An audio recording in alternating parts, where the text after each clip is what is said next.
Welcome back. Today is another windy day.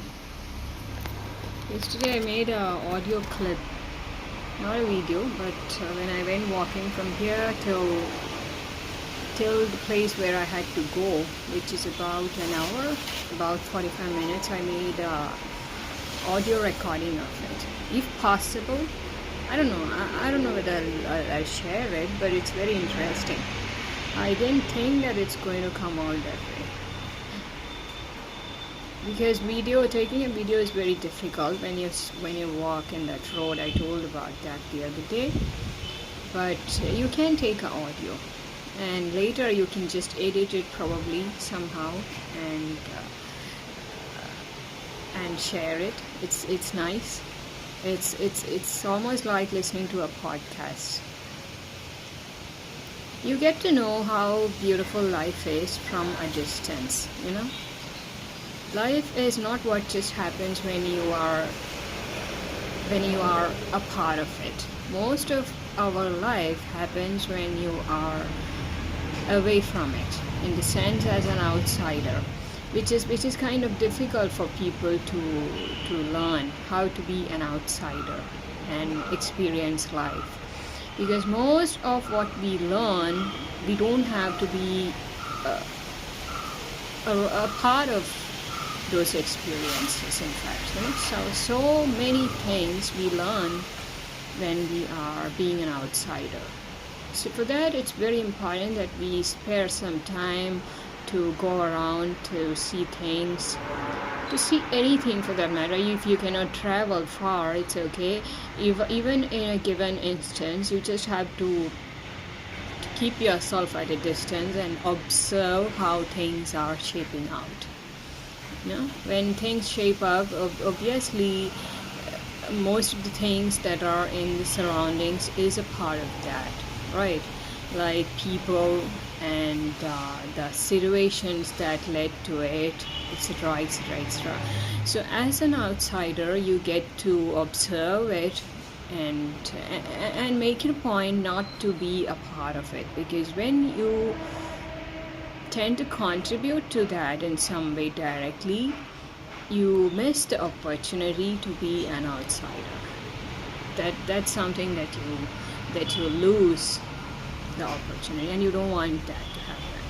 So being an outsider, making such audio recordings, I enjoy it. Even for that matter, if it was convenient, I would have made a video as well. But as I said, it's a rough road. If I make a video, then again for 3 months I might have to deal with my some kind of injury. So I don't want that. So that's the reason I didn't make a video. Instead, I made an audio. I'll try if I can share it. It's come out well, actually. I often do that, but thing is, whenever I make a video, I hardly ever listen to it later. So that's a reason usually I miss out a lot of things. I just make it and I just leave it there and never bother to listen to it.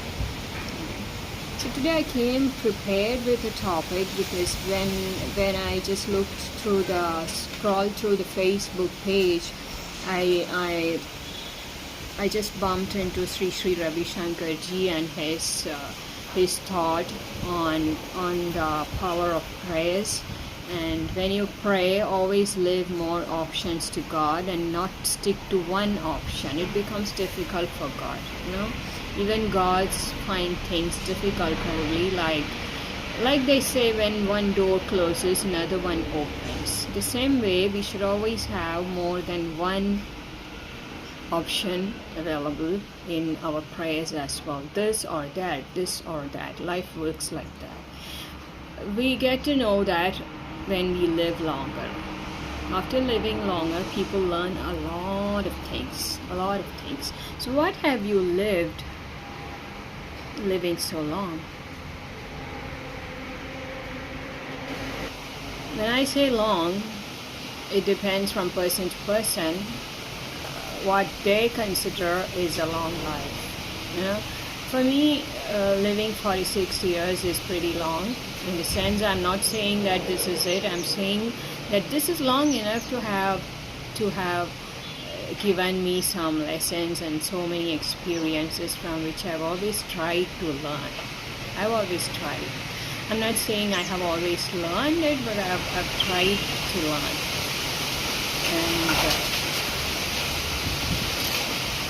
And because of that, I'm just telling you, the longer we live, the more we get to learn. So when you pray to God, if at all you pray, that is, it's good if you live things with two options. It makes things easy for everyone. So why don't you want to make things easy for God as well?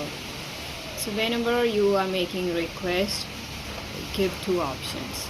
Okay. And that reminded me of how hard we find in life to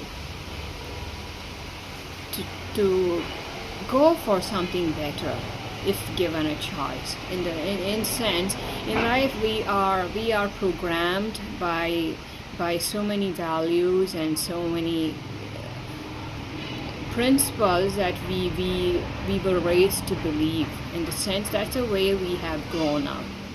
And those values, I guess, have a lot of influence in the way we decide things, right? Like, for example, when I was small, I remember traveling by bus, the public transport that is. And when I used to travel in the bus, I've seen that, especially in the long distance journey. Why so? Because in the long distance journey, people are usually coming to the bus stand looking for a bus, very tired. I've seen that. I've lived most of my life being an outsider because I observe things and people I had mentioned. I've always done that, and I've been getting better in being an outsider.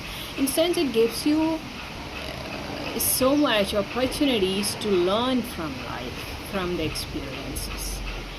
So I was just telling you, I've seen that people in long journeys, usually if it is like not the first travel they are doing, in the sense they come to a place, they have finished all their trip, and then they are getting to the bus.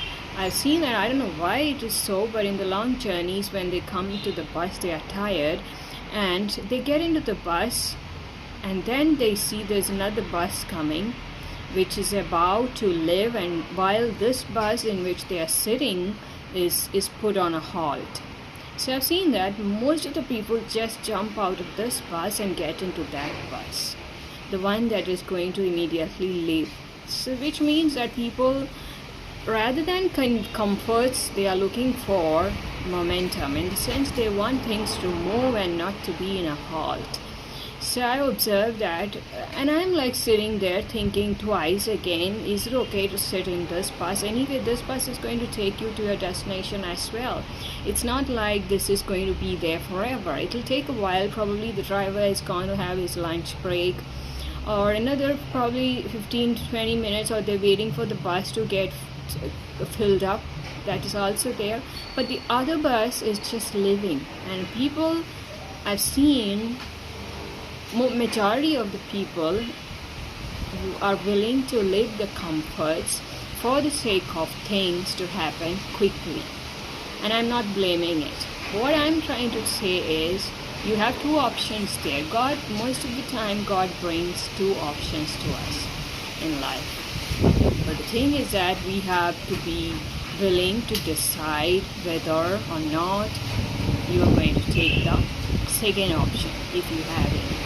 And to be able to take that second option, I have observed that we have to evaluate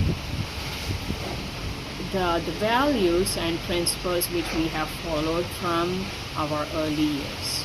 In the sense, when I spoke about this bus instance, I was very young, in the sense probably in my teenage, when I used to observe this. And even at that time, I would just sit there and not think of leaving the bus. to the other bus. I'm like, this is going to take us anyway. It does, and I was not in a hurry probably, and I was not sure if I get into the other bus, am I going to get a seat there like I've got here. So all these options you have to consider within a short time. You are not given a long time to decide all this.